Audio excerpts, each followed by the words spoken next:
Many may know the passage from Ecclesiastes chapter 3.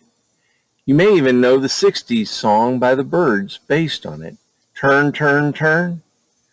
For everything there is a season, and a time for every matter under heaven, a time to be born and a time to die, a time to plant and a time to pluck up what is planted, a time to kill and a time to heal, a time to break down and a time to build up, a time to weep and a time to laugh, a time to mourn and a time to dance. There's more, but you get the idea.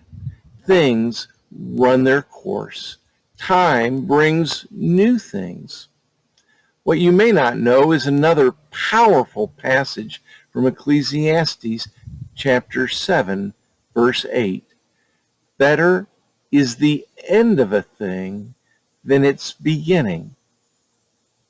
How is it that endings can be better than beginnings? Don't we like births and weddings way more than deaths and divorces?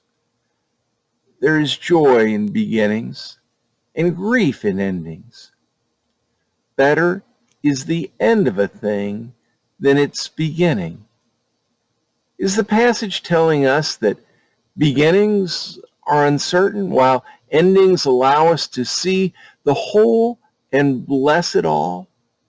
Is it pointing us to the new things that get started only after other things are ended? In the end is the beginning, says both poet and song. I've been thinking about that wisdom a lot lately as I've pondered how to share with you the news that this week the staff is bringing to a close our weekly devotionals. Many of you have found great blessing in the devotional time each day. I have too. From Pastor Debbie's often Disney-themed reflections, to Pastor Kate's quirky insight and Carol Lee's musical reflections, to the wisdom of Hoppy and his friend Pastor Keith, and to our time here on the farm. We've all, in our own ways, shared pieces of our lives with you in the hope that you might experience that peace of God's presence that you most need. We began our weekly devotionals almost immediately with the onset of the pandemic. For a long time, they clearly met a need, helping us to stay connected as a church and to keep us growing spiritually. For that, we can all be most grateful. But seasons change. Many of us have gotten vaccinated. We've resumed in-person worship.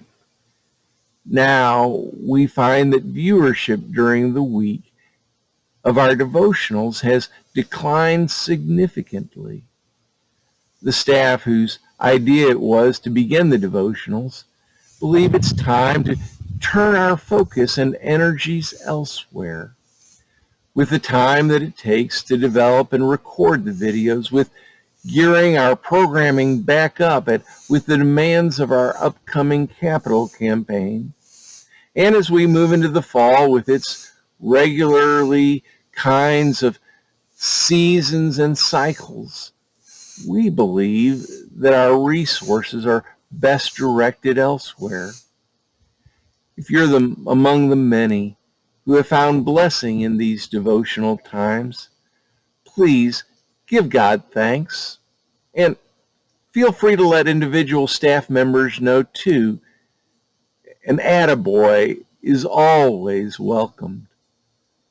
I, for one, am proud of our staff, grateful for them, and continue to be inspired by them. If you have found blessing in regular devotional time each day, can I suggest taking new responsibility for your devotional time? On our church app, under the section related to devotionals, we have a link to a regular Bible study tool. How about taking time each day for God's Word, in God's Word. If you would do that, it would be the best thing ever to come from our devotional time. Better is the end of a thing than its beginning, says Ecclesiastes 7:8. With God's grace, may it be so.